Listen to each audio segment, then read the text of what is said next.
가족은 의례 공동체라고 해도 과언이 아닙니다.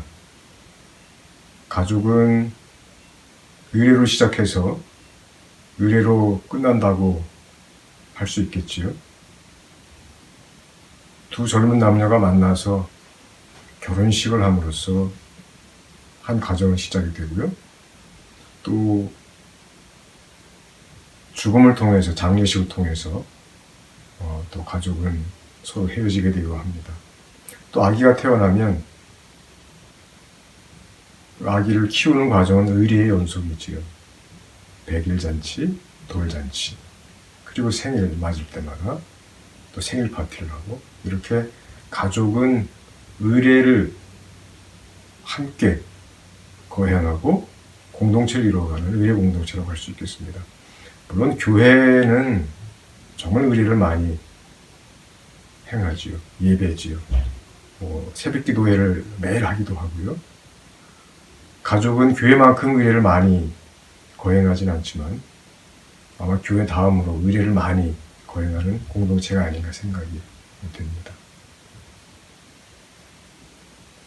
프리드만이라고 하는 학자는 가족 내에서 이루어지는 중요한 통과 의례들, 다시 말하면 돌잔치라든지 또 결혼식, 장례식, 이런 주요한 그런 통과 의례를 이제 가족이라고 하는 공동체와 연결을 지으면서 사람들이 일반적으로 통과 의례는 그 가족이 속한 문화나 전통에 의해서 지배된다 이렇게 이해를 하지만, 겉모양은 그럴 수 있지만 실제로 그 통과 의례의 과정, 그리고 그 안에서 이루어지는 가족들 사이의 정서적인 질을 결정하는 것은 가족 체계, 다시 말하면 그 해당 가족이 고유하게 갖고 있는 그 가족 체계의 정서적 과정과 사실은 밀접한 관련이 있다, 그렇게 그런 말하고 있습니다. 그는 이렇게 말합니다. 문화는 수단이며 그 수단을 통해 가족 과정이 펼쳐지는 것이다. 다시 말하면 문화가 가족 과정을 지배한다기보다는 가족은 그 문화라고 하는 수단을 통해서 자신의 독특한 과정을 펼쳐나간다, 그렇게 생각하는 것이라고 할 수 있겠습니다. 한번 예를 들어 볼까요? 책에 나오는 그런 사례인데, 어떤 노 부인이 공포증을 겪으면서 상담을 받으러 왔습니다. 그 노부인의 보고에 의하면 한 5년 전에 그 남편이 병이 나서 이제 그 부인도 은퇴를 하게 되었는데, 그때부터 그런 증세가 나타나기 시작했다고 합니다. 그 증세는 강박적으로 손을 씻는다든지, 또 자기 자녀들 외에는 아무도 이렇게 손으로 만지려 하지 않는다든지, 또 상점이나 음식점 같은 공공장소에는 갈 수가 없다든지, 이런 그 증세들을 가지고 있었습니다. 대화를 나눠보면서 그 부인의 독특한 과거사가 드러나게 됐는데요. 50년 가까이 전에 그 부인은 남편을 만나서 이제 사귀게 됐는데, 결혼하기 전에 임신을 하게 되었습니다.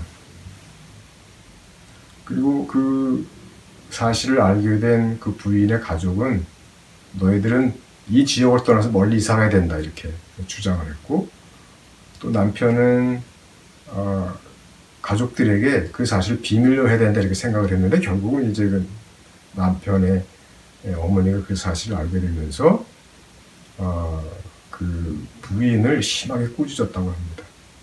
결국 두 사람은 누구의 어떤 친족의 축하도 없이 수치심을 마음에 가진 채 결혼을 하게 됐고요. 첫 아이가 태어났을 때에도 아무도 축하해주지 않았습니다. 그리고 부부는 그 후에 두 자녀를 이제 갖게 되었는데, 자신들의 결혼 날짜에 대해서 거짓말을 하고, 또 두 사람은 심지어 결혼기념일을 축하하지도 않고요. 그리고 이렇게 친족이나 외부 확대 가족들과의 관계를 거의 갖지 않고 자신의 핵가족에만 이렇게 가족관계를 유지하는 그런 식으로 살아왔다고 합니다.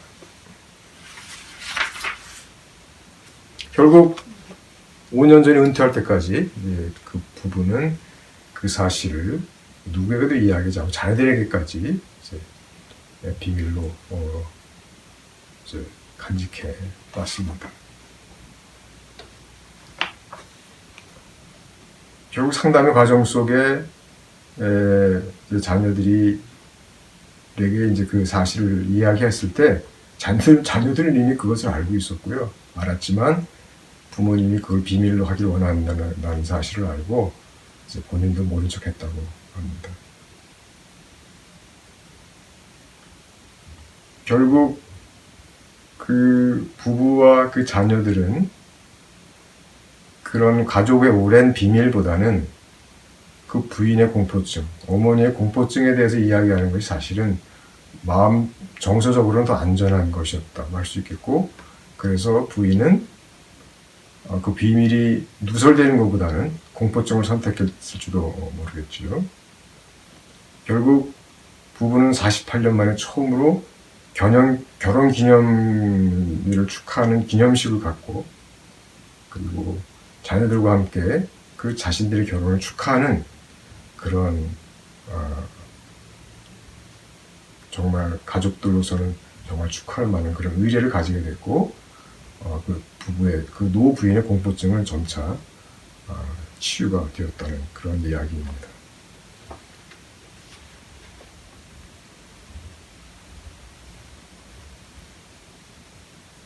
이 사례를 통해서 우리가 알 수 있는 것은 이 부부가 경험한 결혼식, 또 아이가 태어났을 때 가졌어야 할 여러 가지 의식들, 그리고 결혼 기념일들, 이러한 것들이 두 사람이 경험한 그런 독특한 사건들 때문에 사실은 제대로 축하되지 못했고, 그러한 것이 그들의 삶에 얼마나 심대한 영향을 끼쳤는지를 보여주는 그런 이야기라고 할 수 있겠습니다. 이처럼 가족들에게 있어서 그런 통과 의제, 결혼식, 이런 돌잔치 이런 것을 그냥 형식적인 것으로 생각할 수 있지만, 사실은 그러한 통과 의례들이 갖고 있는 심대한 의미들, 그리고 그러한 것들이 가족들의 건강한 정서적인 삶, 또 가족과 관계에 얼마나 큰 영향을 미치는지를 보여주는 그런 이야기라고 말할 수가 있겠습니다. 또 프리드만이 이렇게 말하기도 합니다. 통과 의례를 통해서 이제 가족들은 새로운 어떤 단계로 전환하게 되는데, 그러한 전환에 있어서 사실 그 주체는 통과 의례의 주인공인 그 개인이 아니라 사실은 가족이다. 다시 말하면 결혼식을 한다고 할 때 그 결혼식은 결혼 당사자인 두 사람에게만 중요한 것이 아니라, 그 두 사람만 전환하는 것이 아니라 사실 그 두 사람 둘러싼 가족 전체가 사실은 그 통과 의례를 경험하고 전환하는 단계를 거친다는 그런 것입니다. 그래서 그는 이렇게 말합니다. 이제 가족들의 생활 주기를 말할 때 가족들도 어떤 생활 주기를 거친다고 말하지요. 다시 말하면 부부만 있을 때, 아기가 태어났을 때, 아기가 사춘기가 되었을 때, 그 아이가 청년이 됐을 때, 이렇게 가족은 이런 생활의 단계를 거치게 되는데, 그걸 생활 주기라고 표현하고, 그걸부터 가족 생활 주기다 그렇게 말을 하는데요. 이런 가족의 생활 주기 사건은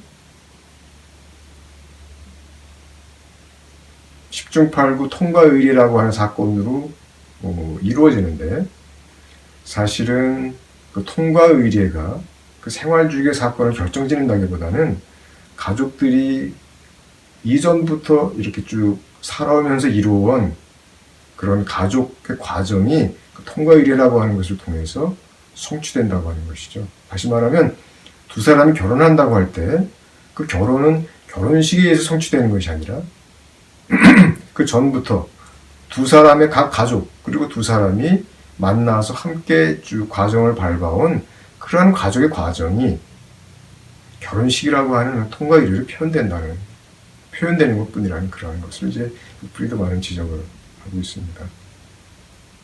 또 하나 예를 들어볼까? 이것도 책에 나오는 사례인데요. 5년 동안 사귀어온 동갑내기, 이제 남녀가 이제 결혼식을 이제 주례해달라고 목사님을 찾아오게 되었습니다. 두 사람 다 외동이고요.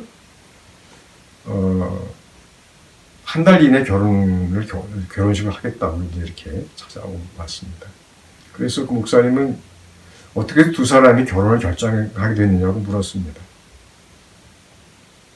그래서 이런저런 얘기를 해봐도 특별한 어떤 사건이 두 사람의 인생에도 그렇고 특별한 어떤 것이 드러나지 않다가 이제 그 둘 중에 한 사람이 이렇게 말을 하는 것이었습니다. 글쎄요, 변화한 것이 있다면 우리 두 사람의 아버지가 작년에 은퇴하신 사건이지요. 이렇게 말을 했습니다. 어떻게 아버지의 은퇴와 두 사람의 결혼이라고 하는 이제 그것이 연결이 될까요? 일반적으로 아버지들은 은퇴하기 전에는 일과 결혼했다 이렇게 말을 하기도 합니다. 일에 집중하다 보면 어떤 면에서는 아내와의 관계가 소원해질 수 있고 이제 그런 관계의 공백을 아내들은 자녀들과의 밀접한 관계로 채우려 하지요. 그런데 이제 아버지가 은퇴하게 되면 아버지는 이제 일로부터 놓이게 되니까 거기에 또 하나의 큰 공백이 생기게 되고 아마 이 두 사람의 부모님의 경우에는 아버지가 은퇴하게 되면서 부부간의 관계가 좀 가까워지게 되고 그러면 어머니는 아버지와의 관계를 더 가깝게 경험하게 되면서 그 자녀들과 가졌던 가까운 관계로부터 사실은 좀 멀어져도 되는, 다시 말하면 자녀들에 대한 밀접한 정서적 요구가 사실은 조금 약화되는 것이라고 볼 수 있겠고 그 두 남녀는 어머니의 그러한 정서적인 철수를 경험하게 되면서 우리 두 사람이 이제 결혼해도 되겠다라고 하는 어떤 무의식적인 동기가 생겼다 이렇게 해석할 수 있겠습니다.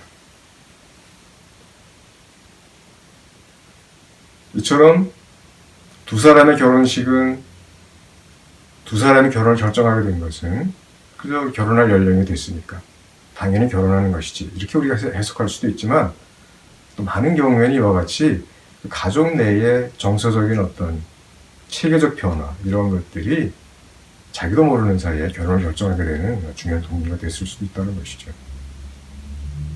다시 말하면 아까 말씀드린 것처럼 어떤 결혼식이라고 하는 통과 의례가 결혼 당사 두 사람의 문제일 뿐만 아니라 사실 그 사람을 둘러싼 가족 전체의 어떤 전환이 그 안에 담겨있는 사건이다 그렇게 해석할 수도 있겠습니다.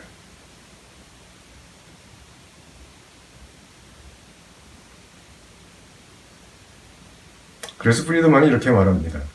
어떤 통과 의례적인 그런 시기에 있어서 가족 전체의 어떤 과정을 살펴보는 것은 큰 유익이 있을 수 있다. 왜냐하면 이런 통과 의례를 앞둔 또 그 과정을 거치는 가족들은 변화를 향해서 많은 경우 열렸기 때문에 사실 평소에는 잘 변화시킬 수 없었던 그런 가족들이 변화를 향해서 열려있는 그런 기회들이 될 수 있다. 이렇게 말을 하고 있습니다. 이렇게 말을 하기도 하지요. 배가 물 위에 떠 있을 때가 땅 위에 있을 때보다 조종하기 쉽다. 다시 말하면 통과 의례의 과정 속에 있는 그런 가족은 마치 배가 물 위에 떠 있을 때처럼 유동적인 그런 상태에 있다. 이렇게 말을 할 수 있겠습니다.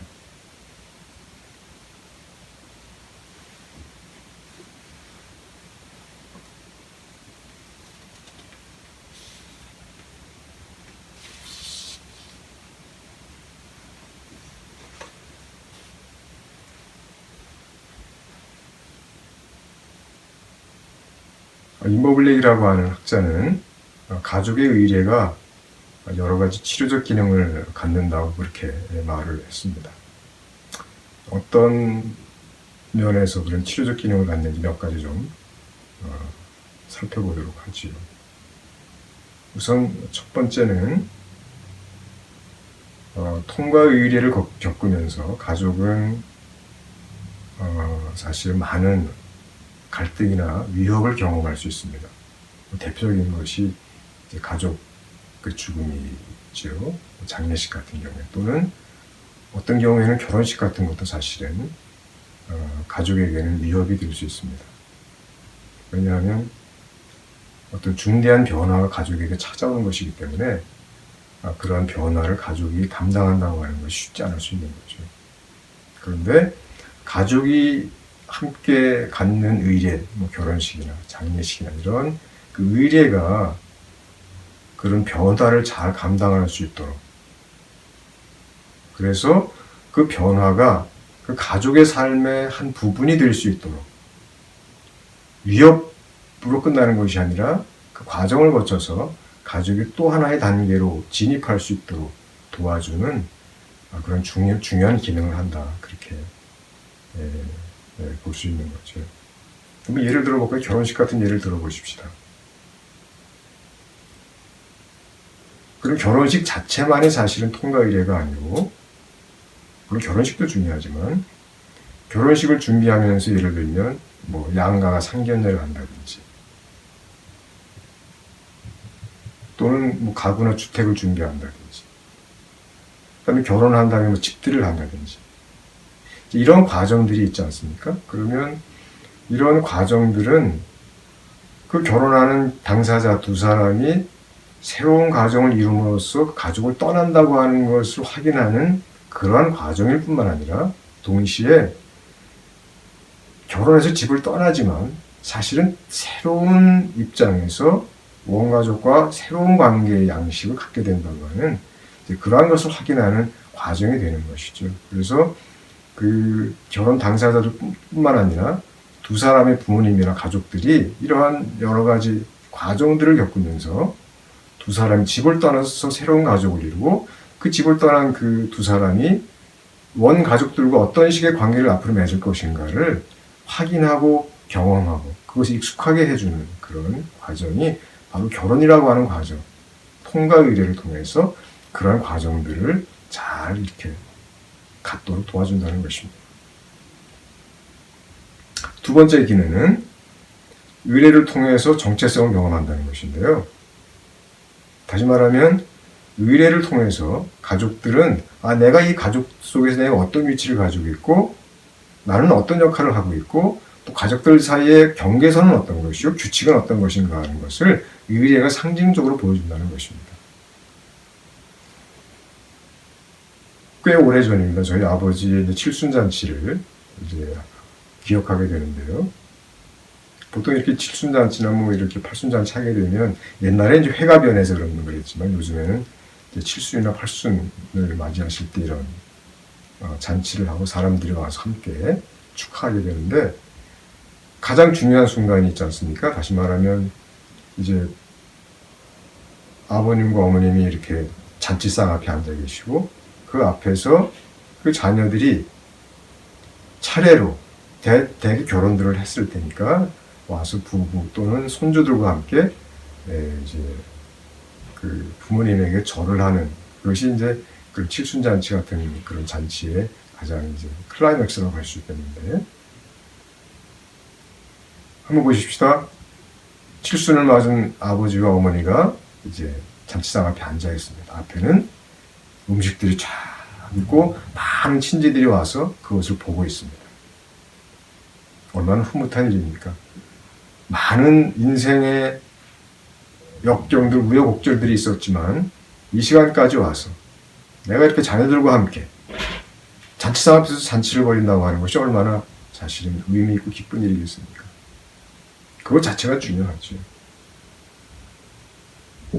그리고 이런 아버지가 우리들을, 자녀들을 잘 키워준 것에 대해서 감사하는 그런 표시가 절에 달려 있기도 하고요. 그리고 그 아버지는 인생에 연로하셔서 인생의 황혼기에 들어섰다고 하는 것을 확인하기도 하고요.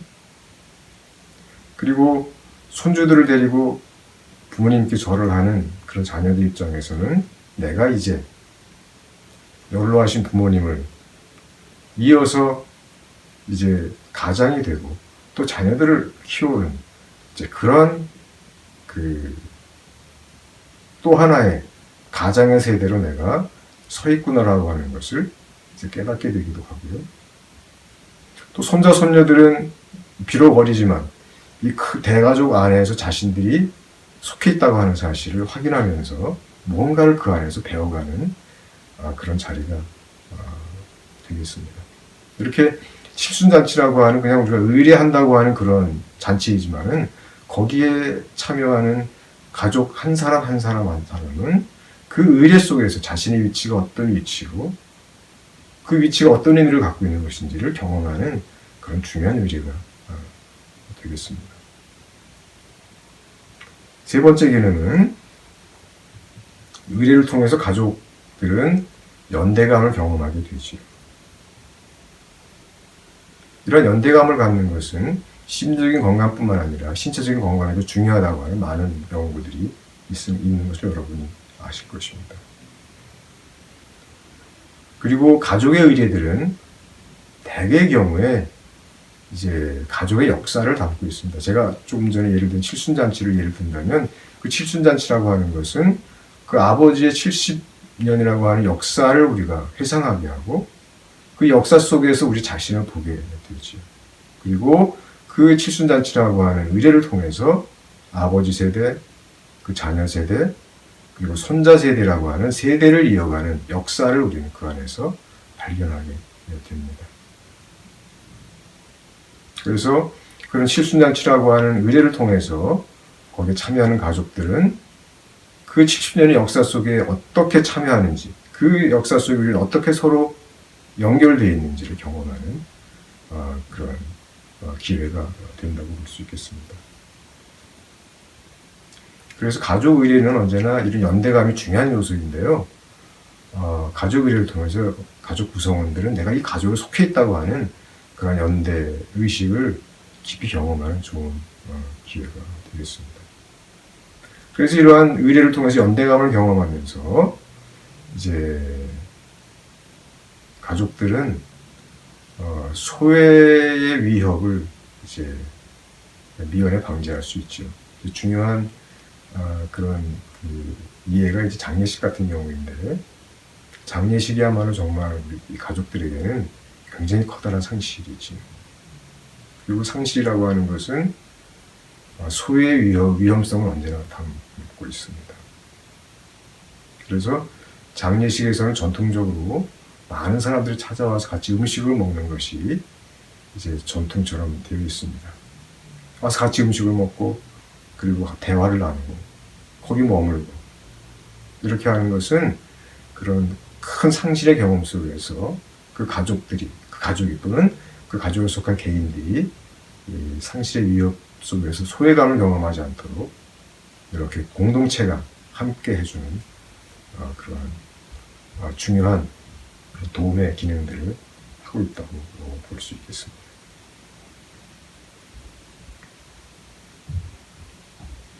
이제 또 하나의 기능은 이제 갈등 해결이라는 기능인데요. 아까 제가 결혼식을 예를 들었습니다만은 이제 결혼식 같은 경우에 상반되는 두 개의 그 요소를 담고 있습니다.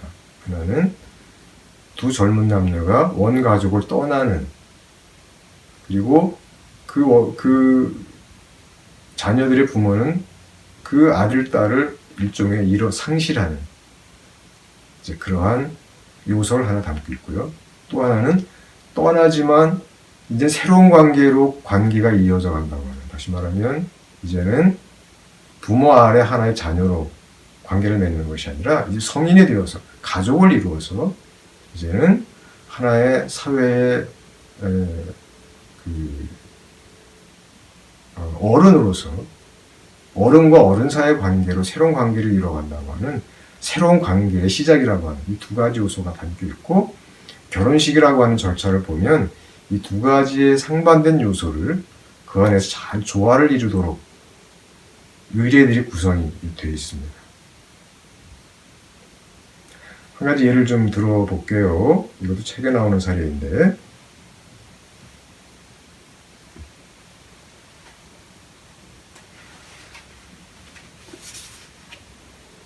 어떤 부인이 이제 우울증으로 진단이 되어서 상담을 받으러 오게 되었습니다. 남편이 있고요. 그 다음에 22살의 카렌과 20세 앤드류라고 하는 그런 두 자녀가 있는데, 이 카렌은 태어났을 때 정신지체를 갖고 있는 그런 장애인으로 태어났습니다. 근데 이제 이 딸이 10대가 되면서 이 가족은 심각한 어려움을 겪게 됐는데, 이제 여성으로서의 그런 어떤 성숙한 몸을 가진 딸을 어떻게 다뤄야 될지, 이제 이 부부는 어려움을 겪기 시작을 했고, 또 그 딸은 점점 반항적이 되어가고, 그런 딸을 어떻게 다뤄야 될지 모르는 가운데 부부는 심각한 어려움을 겪게 되었습니다. 그 딸이 다니는 학교에서는 이 딸을 그룹홈으로 보내야 된다 이렇게 이야기를 했지만, 부부는 그것을 용납하기가 어려웠습니다. 그래서 한 2년 동안 이제 그 학교 당국과 이 부부는 실랑이를 벌여왔다고 합니다. 이제 상담을 받게 되면서 이제 상담가는 부부에게 그룹홈에 대해서 잘 설명을 하고, 그리고 왜 그 카렌에게 그룹홈이 도움이 되는지를 이제 알려주고, 그러면서 이제 그러한 전환을 이제 돕기 시작을 했습니다. 이제 그런 과정에서 이제 상담자는 이 가족과 함께 하나의 의례를 이렇게 디자인해서 이제 갖게 되었는데, 그 상담관이 이렇게 제안을 했다고 합니다. 다음에 오실 때 가족 한 사람 한 사람이 이 선물을 하나씩 준비해서 오기를 바랍니다. 그 선물의 의미는 카렌이 집을 떠나서 그룹홈으로 가게 되는 그것을 기념하는 선물입니다. 이렇게 이제 제안을 해서 다음에 이제 가족들이 선물을 준비해 와서 선물을 이제 서로 주고받으면서 기쁨을 나누고, 그러면서 이 상반된 두 개의 요소, 자녀가 카렌이 집을 떠난다고 하는 그런 하나의 요소와, 또 하나는 비록 집을 떠나지만 앞으로 새로운 방식으로 이 카렌과 이 가족이 관계를 맺을 것이라고 하는 이 두 개의 상반된 요소를 이 의례를 통해서 잘 조화를 이루게 하고, 그렇게 해서 한편으로는 카렌이 떠나는 것을 기념하기도 하지만, 한편으로는 카렌과 이 가족의 새로운 관계의 시작을 기념하는 이제 그러한 의례로 이 의례를 구성했다고 합니다. 이처럼 이 의례라고 하는 것은 상반된 두 개의 요소를 조화를 이룰 수 있도록 하면서 새로운 단계로의 삶의 진입을 돕는 것이죠. 장례식도 또한 유사한 것입니다. 가족 중에 한 사람이 죽음으로 그 가족을 떠났을 때 그것은 굉장히 중대한 상실이지만, 또 한편으로는 그 가족에게는 새로운 삶로의 진입을 상징하는 하나의 사건이 될 수 있는 것이고, 그것을 어떻게 장례식이라고 하는 사건을 통해서 통합할 것인가 하는 것이 장례식의 중요한 기능이다, 그렇게 말할 수 있겠습니다.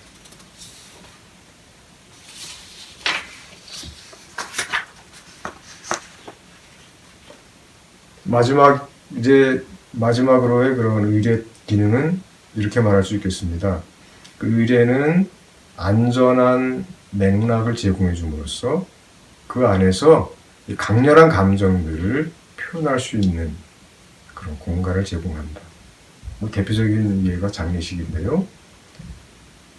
가족의 상실을 통해서 정말 감당할 수 없는 슬픔, 때로는 분노, 외로움, 이러한 것들이 다 올라올 때 그것을 표현할 때는 정말 그것이 그 개인에게 심각한 위협이 될 수 있지만, 안전한 의례의 공간, 공동체가 함께하는 의례의 공간 속에서 그런 감정들이 표출될 때에는 비교적 안전하게 그런 감정들을 표현하고 표출하고, 그리고 공동체 위로를 얻는 그런 맥락을 제공해 주는 것이 의례다, 이렇게 말할 수 있겠습니다.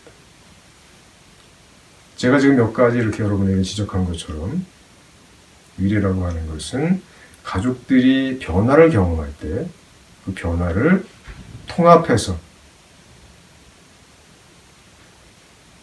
그 변화를 지나친 위험이나 위험으로 경험하지 않고 그 가족이 앞으로 나아가는 하나의 부분으로 경험할 수 있도록 돕는 것이 바로 의례의 기능이다, 그렇게 말하면 되겠습니다.